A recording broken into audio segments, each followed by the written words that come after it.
রাড়েশ্বর শিব মন্দিরে উপচে পড়া ভিড়। শুধু পশ্চিম বর্ধমানই নয়, বাঁকুড়া বীরভূম থেকেও আগমন হচ্ছে ভক্তদের। শ্রাবণ মাসের প্রথম সোমবার এই শিব মন্দিরে ভোর থেকে দেখা যাচ্ছে লম্বা লাইন। অজয় দামোদর নদ থেকে ভক্তরা কলসি করে জল নিয়ে এসে ঢালছেন বাবার মাথায়। দেখা যাচ্ছে শিব সেজেও ঘুরে বেড়াচ্ছেন এক যুবক। ভোর থেকেই পুলিশের কড়া নজরদারি শুরু হয়েছে। কণিকা দাস নামের এক মহিলা বলেন, বাবা খুব জাগ্রত, বাবার কাছে মানত রাখলে মনের বাসনা পূরণ হয়।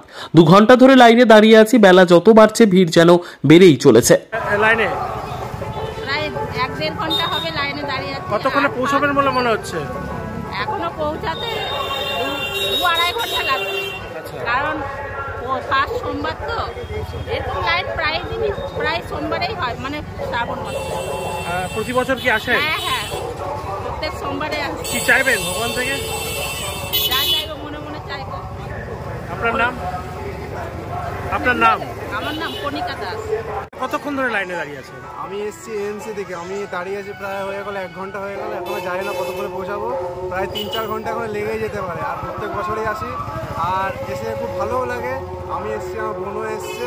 হ্যাঁ, তো সবার মঙ্গল কামনা চাইবো থেকে। আর এখানে এসে একটু উৎসাহ লাগে, একটু ভালোও লাগে, এনার্জি লাগে। ওম নমঃ শিবায়। তোমার নাম কি? আমার নাম কিংশুক কুমার সিং।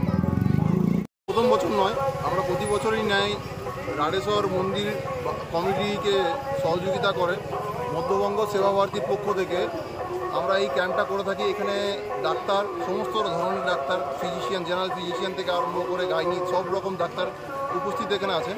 এবং আমরা ওষুধপত্র, জল এবং ভক্তদের কিছু প্রসাদের ব্যবস্থা প্রতি বছর করে থাকি। প্রায় 15,000-এর বেশি প্রতি সোমবার এখানে ভক্তের সমাগম হয়। প্রতি বছর আমরা দেখি যে ভক্তরা সকাল থেকে উপোস করে থাকার জন্য বিভিন্ন শারীরিক সমস্যার সম্মুখীন হয়। সেই সম্মুখীন থেকে আমরা এই বিচার করেছি যে আমরা প্রতি বছর এখানে মেডিকেল ক্যাম্প করা হবে এবং ভক্তদের যাবতীয় সমস্যার সমাধান এখানে করা হবে। আপনার নাম? আমার নাম জয়দীপ ব্যানার্জি, বাড়ি পুরুলিয়া। কল্লোল সরকার, সৌরভ পাল।